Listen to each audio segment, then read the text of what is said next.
ত্রয়োদশ জাতীয় সংসদ নির্বাচনে দোহার ও নবাবগঞ্জ ঢাকা ১ আসনের নবনির্বাচিত সংসদ সদস্য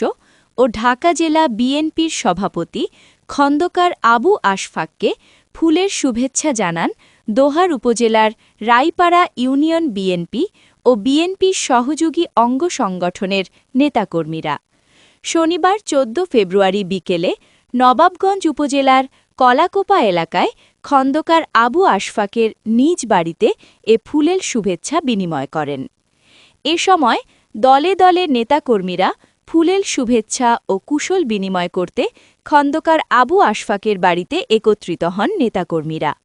এ সময় উপস্থিত ছিলেন রাইপাড়া ইউনিয়ন বিএনপির সভাপতি মোহাম্মদ আমির শিকদার, সাধারণ সম্পাদক মোহাম্মদ মুকুল তালুকদার, দোহার উপজেলা বিএনপির সহ-সভাপতি মোহাম্মদ তৌহিদুর রহমান, রাইপাড়া ইউনিয়ন বিএনপির সিনিয়র সহ-সভাপতি মোহাম্মদ আসাদুজ্জামান মুনির, দোহার উপজেলা যুবদলের সাবেক সাধারণ সম্পাদক মোহাম্মদ আজমির হোসেন, দোহার উপজেলা ছাত্রদলের সাবেক সিনিয়র সহ-সভাপতি মোহাম্মদ সোহেল রানা, রাইপাড়া ইউনিয়ন বিএনপির যুগ্ম সাধারণ সম্পাদক বাবু হাওলাদার, দোহার উপজেলার স্বেচ্ছাসেবক দলের যুগ্ম আহ্বায়ক মোহাম্মদ রমজান খান, রাইপাড়া ইউনিয়ন স্বেচ্ছাসেবক দলের সাবেক যুগ্ম আহ্বায়ক মোহাম্মদ সোহাগ খান, রাইপাড়া ইউনিয়ন স্বেচ্ছাসেবক দলের যুগ্ম আহ্বায়ক মোহাম্মদ লিটন আহমেদ, রাইপাড়া ইউনিয়ন বিএনপি নেতা মোহাম্মদ ফরহাদ খান, রাইপাড়া ইউনিয়ন